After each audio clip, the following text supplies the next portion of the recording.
మానవజాతి చరిత్ర మొత్తంగా మనం కేవలం 2 సార్లు మాత్రమే అణుబాంబు పేలిన సంఘటనలు చూసాం. ఆ 2 కూడా రెండో ప్రపంచ యుద్ధం ముగుస్తున్న టైంలో పడ్డాయి. అవి 2 కూడా హిరోషిమా మరియు నాగసాకిల మీద పడ్డాయి. వాటి కారణంగా 2,25,000 మంది చనిపోయారు. అండ్ ఇది కూడా ఇమీడియట్గా చనిపోయిన వాళ్ళ సంఖ్య. ఆ తర్వాత దాని ఎఫెక్ట్స్ ఉంటాయి కదా, ఆ ఎఫెక్ట్స్ కారణంగా ఎంతమంది చనిపోయారో అసలు లెక్కే లేదు. మోర్ దెన్ మిలియన్ పీపుల్ చనిపోయి ఉండొచ్చని చాలామంది అభిప్రాయపడుతూ ఉంటారు. అయితే మనుషులు తయారు చేసిన వాటిల్లో ఇవే అత్యంత శక్తివంతమైన ఆయుధాలు లేదంటే బాంబులు అని మనం అనుకుంటూ ఉంటాం. కానీ అది నిజం కాదు. ఇప్పటి జనరేషన్లో ఉన్న అణు బాంబులు లేదంటే అణు ఆయుధాలు అప్పట్లో హిరోషిమా మరియు నాగసాకిల మీద పడిన వాటికంటే చాలా అంటే చాలా పవర్ఫుల్. ఇప్పుడు అక్కడ పడిన రెండింటి పేర్లు little boy and fat man. Little boy ఏమో 18 కిలోటన్ల కెపాసిటీని కలిగి ఉంటుంది. ఫ్యాట్ మ్యాన్ ఏమో 23 కిలోటన్ల కెపాసిటీ కలిగి ఉంటుంది. అయితే ఇప్పటి జనరేషన్లో ఉన్న అణు ఆయుధాలు వాటికంటే 80 నుంచి 3,000 రెట్లు ఎక్కువ పవర్ఫుల్. సో అవి గనక పడినట్టయితే ఏమవుతుంది? అవి గనక ఇప్పుడు ఒక దేశం ఇంకొక దేశం మీద దాడి చేయడానికి వాడినట్టయితే ఏమవుతుంది? మొదట ఏం జరుగుతుంది, ఆ తర్వాత కొన్ని గంటల తర్వాత ఏం జరుగుతుంది, ఇవన్నీ కూడా కొంచెం డీటెయిల్గా అర్థం చేసుకుందాం. అండ్ గవర్నమెంట్స్ ఎలా రియాక్ట్ అవుతాయి అనేది కూడా కొంచెం అర్థం చేసుకోవడానికి అయితే ట్రై చేద్దాం. బేసిక్గా ఏ దేశమైనా సరే ఒక క్లారిటీతో, ఒక పద్ధతిగా, ఒక ప్రణాళికాబద్ధంగా అణు ఆయుధాలను వాడుతూ ఉంటుంది. కాకపోతే అణు ఆయుధాల విషయంలో లేదంటే హైడ్రోజన్ బాంబుల విషయంలో ఏమాత్రం క్లారిటీ లేకుండా ఎప్పుడు ఏం చేస్తాడో తెలియకుండా ఉండేది కిమ్ జాంగ్ ఉన్. అందుకని నార్త్ కొరియా ఈ అణు ఆయుధాన్ని ఏదో ఒక దేశం మీదకి వేసింది అనుకుందాం. ఫర్ ఎగ్జాంపుల్ లండన్ మీదకి అంటే యూకే మీదకి వేసింది అనుకుందాం. సో ఎగ్జాంపుల్ కోసం మాత్రమే ఈ రెండింటిని మనం ఇప్పుడు తీసుకుందాం. ఎందుకంటే యూకేకి సంబంధించిన చాలా ప్లాన్స్ ఆల్రెడీ బయట అవైలబుల్గా ఉన్నాయి.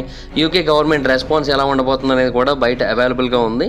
సో దానిని బట్టి మనం కొంచెం డీటెయిల్గా అర్థం చేసుకోవచ్చు. ఒకవేళ అణుబాంబు పడుతున్నట్టయితే అప్పుడు ఎలాంటి సిచ్యువేషన్స్ ఉంటాయి అనేది.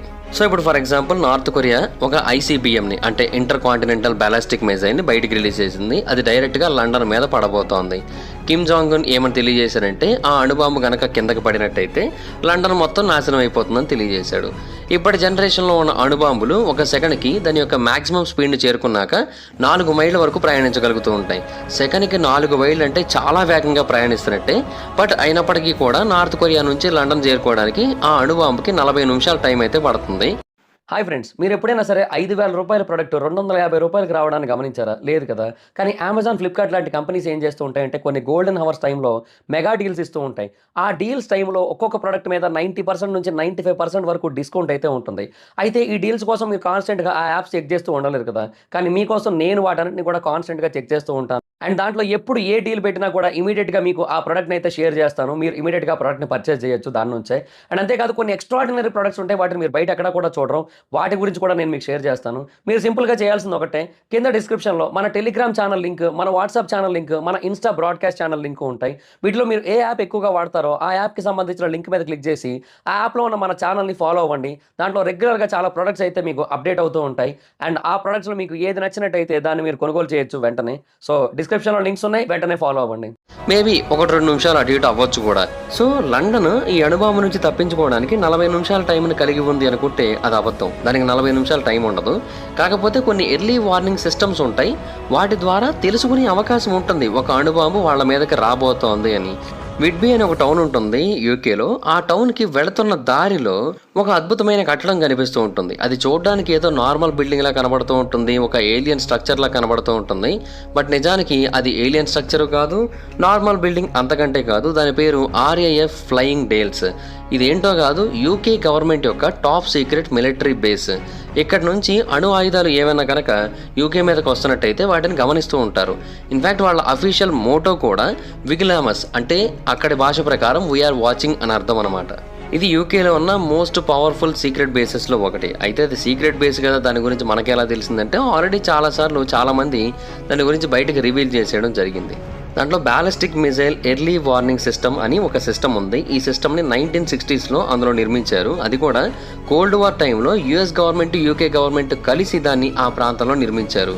ఇన్ఫ్యాక్ట్ అది మాత్రమే కాదు, Fylingdales, Thule, Cape Cod, Beale, Clear ఇలాగా 5 వేరు బేసెస్ అయితే ఉన్నాయి ఆ చుట్టుపక్కల ప్రాంతాలలో. వాటన్నిటిని కూడా ఉపయోగించి ఆ ప్రాంతం మీదకి ఏమైనా అణుబాంబులు కనుక వస్తున్నట్టయితే వాటిని ముందుగానే గమనిస్తూ ఉంటారు. ఇన్ఫ్యాక్ట్ ప్రతి బేసు కూడా ఇంకొక బేస్తో ఎంతో కొంత కొలైడ్ అవుతూ ఉంటుంది. ఎందుకంటే ఆ 2 బేసుల నుంచి ఇన్ఫర్మేషన్ వచ్చినట్టయితే ఇంకా క్లియర్గా అర్థమవుతుందన్న ఉద్దేశంతో. ఇది మిసైల్స్ని, శాటిలైట్స్ని లేదంటే అలాంటి వాటిని ఏదైనా సరే 5600 కిలోమీటర్స్ దూరం నుంచి కూడా గమనించగలదు. సో ఆ రేంజ్లోకి వస్తే మాత్రమే ఇది గమనిస్తుంది, లేదంటే ఇది గమనించలేదు. సో ఇది గమనించాలి అంటే ఆ మిసైల్ ఆల్మోస్ట్ యూరప్ వరకు రీచ్ అయిపోవాల్సి ఉంటుంది. వన్స్ యూరప్ వరకు రీచ్ అయిపోయిందంటే ఇక కేవలం 15 నిమిషాల టైం మాత్రమే ఉంటుంది వాళ్ళకి రెస్పాండ్ అవ్వడానికి, ప్రిపేర్ అవ్వడానికి.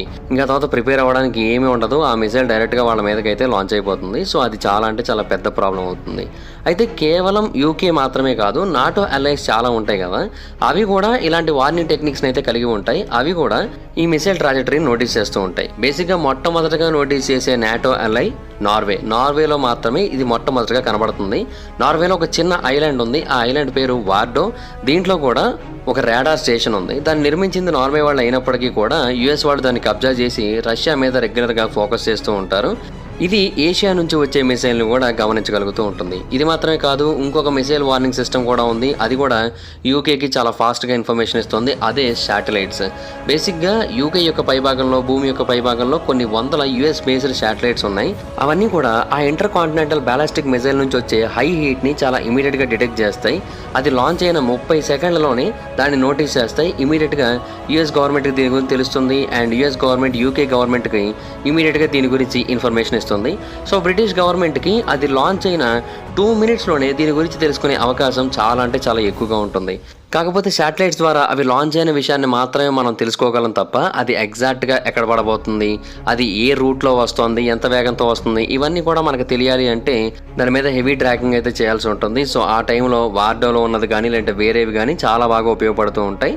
వాటిని బేస్ చేసుకొని చాలా ప్రాపర్ ట్రాకింగ్ చేసుకొని అది ఎంత వేగంతో వస్తుంది, ఎక్కడ పడబోతుంది, ఇవన్నీ కూడా ఎగ్జాక్ట్గా తెలుసుకునే అవకాశం అయితే ఉంటుంది.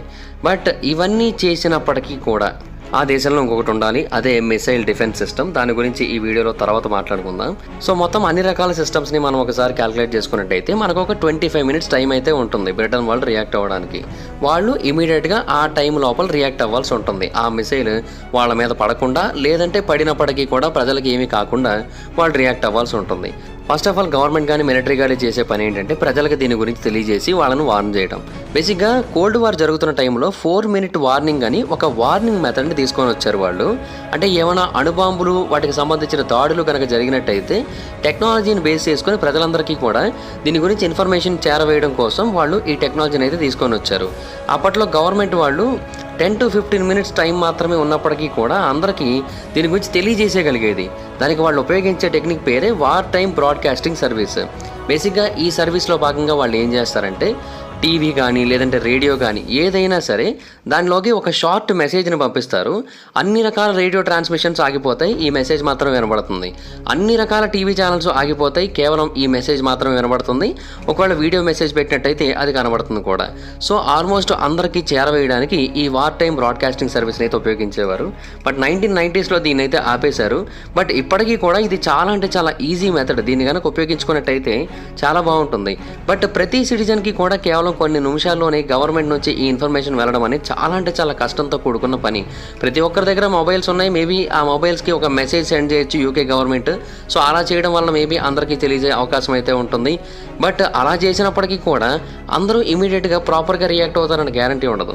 ఇన్ఫ్యాక్ట్ కొంతమంది ఏం చేస్తారంటే ఆ టైంలో వాళ్ళ గురించి పక్కన పెట్టి వాళ్ళకి కావాల్సిన వాళ్ళకి ఎలా ఉందో తెలుసుకోవడానికి వాళ్ళకి కాల్ చేయడానికి ట్రై చేస్తూ ఉంటారు. బేసిక్గా చాలామంది అదే చేస్తారు ఆ టైంలో. సో అందుకని గవర్నమెంట్స్ ఆ టైంలో ఏం చేస్తాయంటే టెలిఫోన్ నెట్వర్క్ కంప్లీట్గా ఆపేస్తాయి. అంటే ఎవరు ఎవరికి ఫోన్ చేయడానికి లేకుండా ఆపేస్తుంది. కావాలంటే కాల్స్ మెసేజెస్ రిసీవ్ చేసుకోవచ్చు, కానీ ఎవరు కూడా కాల్ చేయలేరు. అలా మార్చేస్తుంది అనమాట. ఇలా చేయడం వలన గవర్నమెంట్ ఏదైనా మెసేజ్ సెండ్ చేయాలన్నా, ఏదైనా కాల్ సెండ్ చేయాలన్నా కూడా ఈజీ అవుతుంది. బట్ వేరే వాళ్ళు ఎవరు కూడా కాల్స్ మెసేజ్లు చేసి ఆ ఒరిజినల్ మెసేజ్ని వాళ్ళకి రీచ్ అవ్వనివ్వకుండా ఆపడానికి అయితే లేకుండా పోతుంది ఆ టైంలో. సో అప్పుడు ఇన్స్ట్రక్షన్స్ చాలా క్లియర్గా ఇస్తుంది అనమాట గవర్నమెంట్. బేసిక్గా వాళ్ళు ఇచ్చే ఇన్స్ట్రక్షన్స్లో పెద్ద పెద్ద మార్పులు అయితే ఏమీ లేవు. ఆ 4 మినిట్ వార్నింగ్ టైంలో ఎలాంటి వార్నింగ్స్ని అయితే ఇచ్చారో ఇప్పటికీ కూడా అదే కైండ్ ఆఫ్ వార్నింగ్స్ని అయితే ఇస్తున్నారు. బేసిక్గా వాళ్ళు చెప్పే మొట్టమొదటి థింగ్ ఏంటి అంటే మీ ఇంట్లో మోస్ట్ సెంట్రల్ లొకేషన్ అంటే మీ ఇంటి యొక్క మధ్య భాగంలో ఉండడానికి ట్రై చేయండి. ఎంత ప్రాబబ్లీ వీలైతే అంత ప్రాబబ్లీ మధ్యలో ఉండడానికి ట్రై చేయండి అని తెలియజేశారు. వీలైతే మెట్లని వాడుకోవడానికి ఇంకా స్పష్టంగా తెలియజేశారు. అంటే ఏదైనా ఒక డెన్స్ మెటీరియల్ కనుక మీకు బయట నుంచి వస్తున్న రేడియో యాక్టివ్ మెటీరియల్కి కనుక మధ్యలో ఉన్నట్టయితే అప్పుడు మీకు ప్రమాద తీవ్రత చాలా వరకు తగ్గే అవకాశం ఉంటుంది. ఎందుకంటే ఒక 150 కిలోటన్నుల అణుబాంబు కనుక భూమి మీద పడినట్టయితే ఆ టైంలో రిలీజ్ అయ్యే రేడియేషన్ చాలా అంటే చాలా ఎక్కువగా ఉంటుంది. అండ్ ఆ రేడియేషన్ని ఆపగలిగేది కేవలం ఒక మెటీరియల్ మాత్రమే. అండ్ ఇన్ఫ్యాక్ట్ ఆ రేడియేషన్ ఎక్కడైతే బాంబు పడుతుందో ఆ ప్రాంతానికి 5 కిలోమీటర్ల రేడియస్లో మొత్తం అన్ని ప్రాంతాలకి కూడా చాలా ఎక్కువగా స్ప్రెడ్ అయిపోతుంది. సుమారుగా 1 మిలియన్ పీపుల్ లండన్ లాంటి పెద్ద పెద్ద సిటీస్లో ఇంపాక్ట్కి గురవుతారు. ముంబై, ఢిల్లీ లాంటి నగరాలు అయితే ఇంకా భారీ స్థాయిలో ఇంపాక్ట్ అవుతుంది. మరణాల సంఖ్య ఇంకా పీక్ స్టేజ్లో ఉంటుంది. ఇన్ఫ్యాక్ట్ 5-6 మిలియన్ మంది చనిపోయినా కూడా ఆశ్చర్యపోనక్కర్లేదు ముంబై, ఢిల్లీ లాంటి నగరాల్లో కనుక ఇలాంటివి పడినట్టయితే. సో ఇంటి మధ్యలో ఎందుకు ఉండమంటారంటే రేడియేషన్ని అవన్నీ కూడా అబ్జర్వ్ చేసుకుంటాయి. వేరే మెటీరియల్స్ అన్నీ కూడా రేడియేషన్ని ఆపుతాయి. సో దానివలన మీకు రేడియేషన్ చాలా తక్కువ వస్తుంది. దాని కారణంగా మీరు ఇమీడియట్గా చనిపోయే అవకాశం అనేది ఉండదు. ఎక్కువ రేడియేషన్ వచ్చినట్టయితే మీరు కొన్ని నిమిషాల పాటు ఎక్స్పోజ్ అయినా కూడా మీరు చనిపోతారు. అయితే ఒకటి, ఆ బాంబు పడిన ప్రాంతానికి 0.6 కిలోమీటర్స్ రేడియస్లో కనుక మీరు ఉన్నట్టయితే మీరు ఎంత మధ్యలో ఉన్నా ఎన్ని గోడలు అడ్డున్నా కూడా మిమ్మల్ని కాపాడలేవు. ఎందుకంటే పెద్ద ఫైర్ బాల్ క్రియేట్ అవుతుంది ఆ టైంలో ఆ బాంబు నుంచి. ఆ ఫైర్ బాల్ కారణంగా ఆ 0.6 కిలోమీటర్స్ రేడియస్లో ఉన్న ప్రతి ఒక్కరు కూడా కాలి బూడిదైపోతారు. ఆ ప్రాంతంలో ఏమీ మిగలదు ఎంత థిక్ వాల్స్ చుట్టూ ఉన్నప్పటికీ కూడా. అండ్ ఆ తర్వాత 1.2 కిలోమీటర్స్ రేడియస్లో ఉన్న వాళ్ళు కూడా మ్యాక్సిమం బ్రతికే అవకాశాలు లేవు, చాలా తక్కువ ఉంటాయి. ఎందుకంటే ఆ బాంబు కింద పడిన తర్వాత పెద్ద ఎయిర్ బ్లాస్ట్ క్రియేట్ అవుతుంది. ఆ ఎయిర్ బ్లాస్ట్ ఆల్మోస్ట్ 100% పీపుల్ని చంపేస్తుంది ఆ 1.2 కిలోమీటర్స్ రేడియస్లో ఉన్న వాళ్ళందరినీ కూడా. అంటే ఒక బిల్డింగ్ కూడా మిగలదు, అన్నీ కూలిపోతాయి. సరే మీరు కొంచెం దూరంగా ఉన్నారు, సో మీరు మీ ఇంటి యొక్క మధ్య భాగంలో ఉన్నారు, కొంచెం సేఫ్గా ఉన్నారు అనుకుందాం. అయినా కూడా మీరు 2 రోజుల వరకు బయటకు రావడానికి వీల్లేదు, అదే స్పాట్లో ఉండాల్సి ఉంటుంది. ఆ 2 రోజుల టైంలో బయట ఉన్న రేడియేషన్ లెవెల్స్ చాలా వరకు తగ్గిపోతాయి. అప్పుడు మీరు బయటకు వచ్చినప్పటికీ కూడా మీకు ఏ ప్రాబ్లం ఉండదు. ఆ రేడియో యాక్టివ్ బ్లాస్ట్ అయిపోయిన కొన్ని నిమిషాలకి బయట ఏం జరుగుతుందో చూద్దాం, వీడియో తీసి యూట్యూబ్లోనో లేదంటే ఇన్స్టాగ్రామ్లోనో లేదంటే వేరే సోషల్ మీడియా ప్లాట్ఫామ్స్లోనో పెడదాం అనే పాయింట్ ఆఫ్ వ్యూలో మీరు కనుక ఇమీడియట్గా బయటకు వచ్చినట్టయితే మీరు ప్రాణాలతో మిగిలి ఉంటారు, మీరు చనిపోతారు. సో లోపల కనీసం ఒక 2 రోజులైతే ఉండడానికి ట్రై చేయండి. ఆ రేడియేషన్ మీకు తగలకుండా చూసుకోండి. ఇంకా వీలైతే 2 వారాల వరకు చాలా సేఫ్గా ఇంట్లోనే ఉండడానికి ట్రై చేయండి. ఎందుకంటే 2 వారాల తర్వాత ఈ రేడియేషన్ లెవెల్స్ 1%కి పడిపోతాయని చాలా స్టడీస్లో తేలింది. సో అప్పుడు వరకు మీరు చాలా జాగ్రత్తగా ఇంట్లోనే ఉండాల్సి ఉంటుంది. అండ్ ఈ గ్యాప్లో రెగ్యులర్గా మీ హెయిర్ని వాష్ చేస్తూ ఉండాల్సి ఉంటుంది. ఎందుకంటే ఆ రేడియేషన్ మీ జుట్టుకి ఎక్కువ పట్టేస్తుంది, దాని ద్వారా మీ బ్రెయిన్కి ఎక్కువ చేరుకునే అవకాశం ఉంటుంది. సో ఆ టైంలో రెగ్యులర్గా హెయిర్ వాష్ చేసుకుంటే మంచిది. అండ్ షాంపూని మాత్రమే వాడాలి, కండిషనర్ని వాడకూడదు. ఎందుకంటే షాంపూని వాడడం వల్ల ఆ రేడియేషన్ పోతుంది, కండిషనర్ని వాడడం వల్ల ఆ రేడియేషన్ ఇంకా ఎక్కువగా హెయిర్కి అంటుకుపోతుంది. సో కండిషనర్ని వాడకూడదు. అలాగే రేడియేషన్ వల్ల కంటామినేట్ అయిపోయిన బట్టల్ని చాలా దూరంగా పెట్టాలి. ఫ్యామిలీ మెంబర్స్ ఎవరు కూడా వాటిని ముట్టుకోనివ్వకుండా చేయాల్సి ఉంటుంది. అండ్ వాటిని రిమూవ్ చేయడం వల్ల 90% ఆఫ్ రేడియేషన్ని మన బాడీ నుంచి దూరం చేసిన వాళ్ళం అవుతాం. అండ్ రెగ్యులర్గా స్నానం చేయడానికి అయితే ట్రై చేయాల్సి ఉంటుంది. అప్పుడు మన బాడీకి అంటుకున్న కొంచెం రేడియేషన్ని కూడా మనం వదిలించుకోవడానికి అవకాశం ఉంటుంది. అయితే మనం ఇలా దాక్కుంటాం. మరి గవర్నమెంట్ ఎక్కడ దాక్కుంటుంది? వాళ్ళకు ఒక టాప్ సీక్రెట్ బంకర్ ఉంటుంది, అందులో దాక్కుంటుంది. ఇది పెద్ద సీక్రెట్ ఏం కాదు, దీని గురించి అందరికీ తెలుసు. ఆ మిసైల్ తాకపోతోంది అనే ఇన్ఫర్మేషన్ రాగానే ఇమ్మీడియట్గా యూకే యొక్క ప్రైమ్ మినిస్టర్, అలాగే సెనేటర్స్, కొంతమంది మిలిటరీ పర్సనల్, క్యాబినెట్ మినిస్టర్స్ అందరూ కూడా యూకే యొక్క క్రైసిస్ మేనేజ్మెంట్ బంకర్లోకి వెళ్ళిపోతారు. అది వైట్ హాల్ కింద భాగంలో ఉంటుంది. దాని యొక్క కోడ్ నేమ్ పిండర్. అంటే పురాతన కాలం నాటి గ్రీక్ పోయెట్ ఒక పర్సన్ పిండర్ అనే పేరుతో ఉన్నాడు. అతను ఏ ప్రాంతంలో అయితే నివసించేవాడో ఆ ప్రాంతంలో అతను ఉంటున్న ప్రాంతం తప్ప మిగతా నగరం అంతా కూడా నేలమట్టం అయిపోయింది.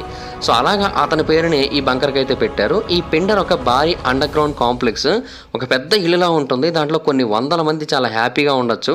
దాంట్లో చాలా పెద్ద నెట్వర్క్ ఆఫ్ టనల్స్ ఉంటాయి. ఈ టనల్స్ ఎక్కడెక్కడ వరకు స్ప్రెడ్ అవుతూ ఉంటాయి తెలుసా? వైట్ హాల్, డౌనింగ్ స్ట్రీట్ వరకు ఉంటాయి, అలాగే బీటీ టవర్ కిందకు ఉంటాయి, బకింగ్హామ్ ప్యాలెస్ కిందకు ఉంటాయి. ఇలాగ వేరు వేరు ప్రాంతాలన్నీ కవర్ చేస్తూ ఉంటాయి. వాటన్నిటిలోకి కూడా హ్యాపీగా ఎంటర్ అయ్యి అక్కడ ఏం కావాలంటే అవి చేసుకోవచ్చు.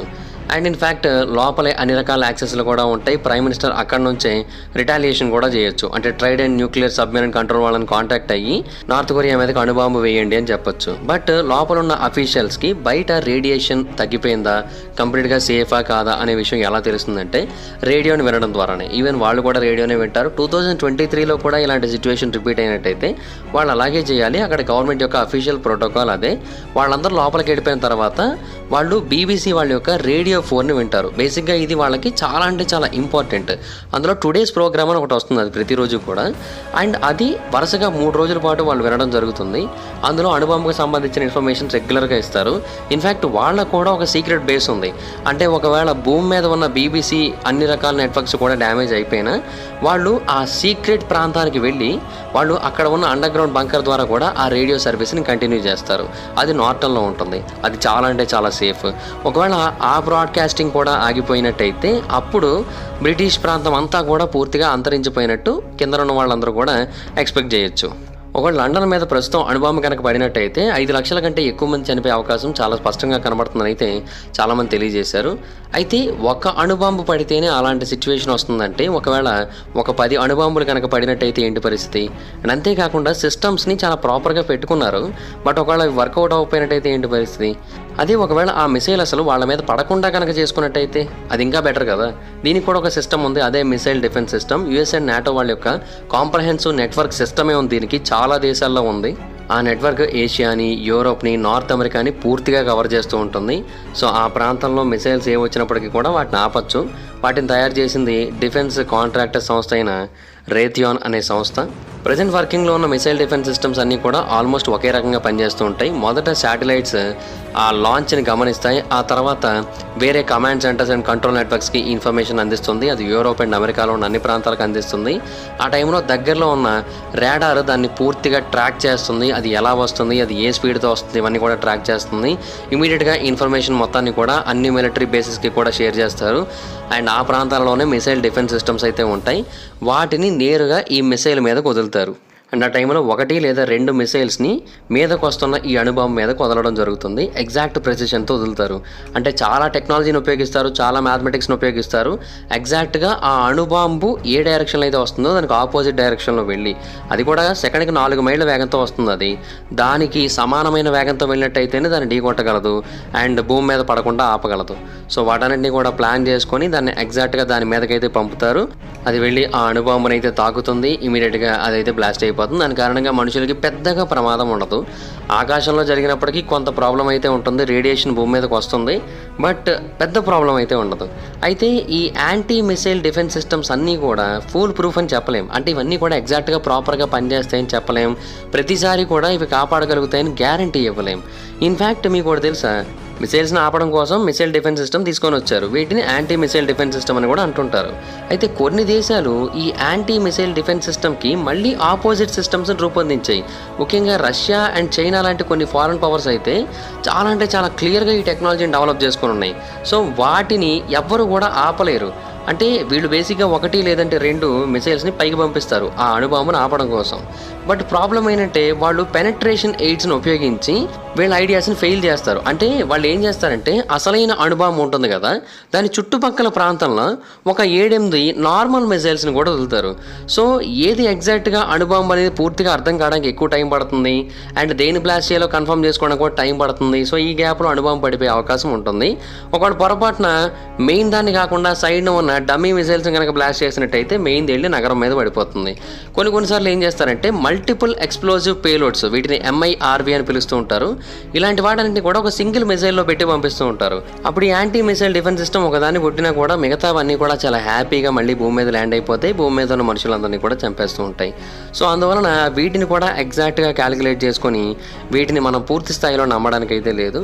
బట్ ఇది ఒక ఆప్షన్ అయితే మనల్ని కాపాడుకోవడానికి ఉన్న అవకాశం అంతే, అంతకుమించి ఇంకేమీ లేదు. బట్ ఒకటైతే వాస్తవం, ఒకవేళ మళ్ళీ మనుషుల మీద కనుక అణుబాంబులు పడినట్టయితే అది మనుషుల యొక్క అత్యంత చీకటి రోజులుగా మారుతాయి, అలాగే ఆఖరి రోజులుగా కూడా మారుతాయి.